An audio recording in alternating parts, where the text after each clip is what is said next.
Begin with your top story this Wednesday. DA leader John Steenhuisen will give an address amid speculation around his future in the party. Sources in the DA have hinted that he is likely to seek a third term, or rather unlikely to seek a third term in his current position. The DA recently cleared Steenhuisen of allegations that he abused a party credit card following an internal investigation. He also had a public fallout with fired former Environment Minister Dion George, who has since resigned from the party. Let's take you live to Durban ahead of that briefing and to my colleague, Newzroom Afrika anchor, Xoli Mngambi. So, Mngambi, it's speculation at this stage still?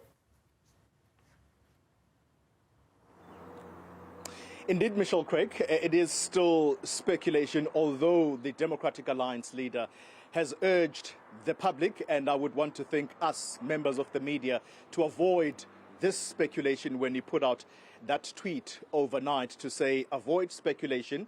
At about 10 o'clock, it'll be in about an hour from now, we are going to possibly see John Steenhuisen ascend the podium to tell us exactly what is on his mind. But what we can speculate about, Michelle, is the fact that this is being held in his home province of KwaZulu-Natal.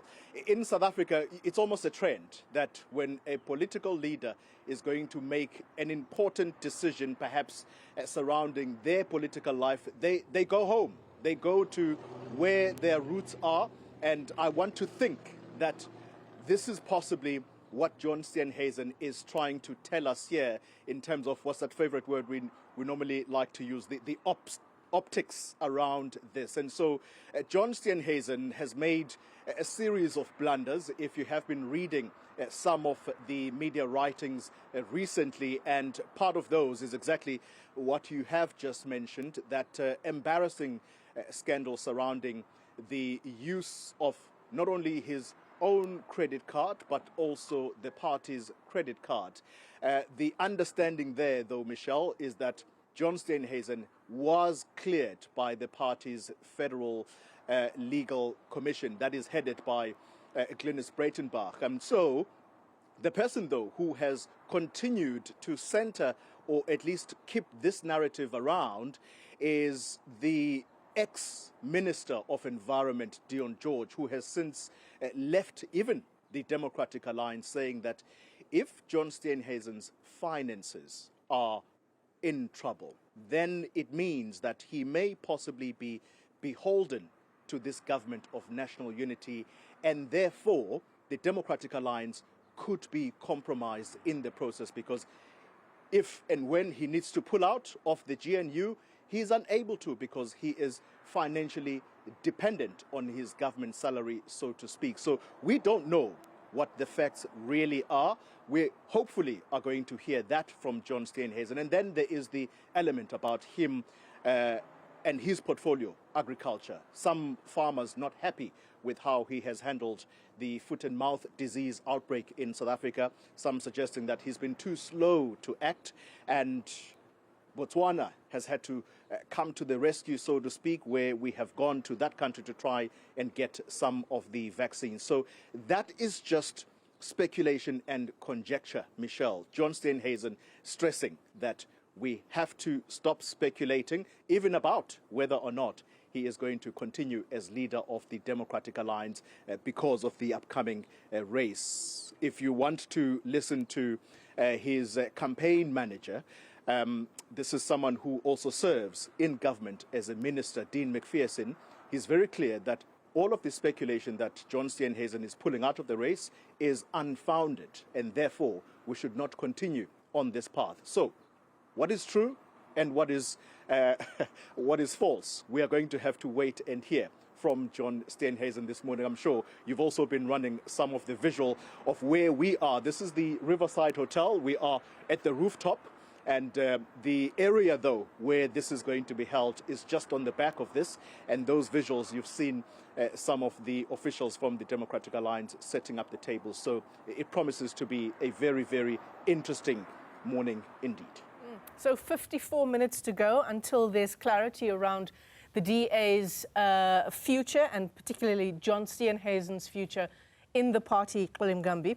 The DA itself, you've outlined issues around Dion George, the use of a party credit card by John Steenhuisen, his, some would say, failure to deal with livestock foot and mouth disease in his portfolio as agriculture minister. But what about the party itself, Xoli, and just how divided the DA is along ideological lines, even though I'm sure the party would deny that? Well, Michelle, I'm sure you've heard this phrase, or you may have read this phrase, and that is that what is the DA's strategic direction? Do we need a new direction as a party, particularly going into the local government elections, going into the elections in 2029? What kind of a DA needs to ready itself should it come to that moment when a new president has to be sourced from either party? And so the speculation here is that the DA perhaps needs to ready itself now. And is John Steenhuisen that face that will continue to be the face?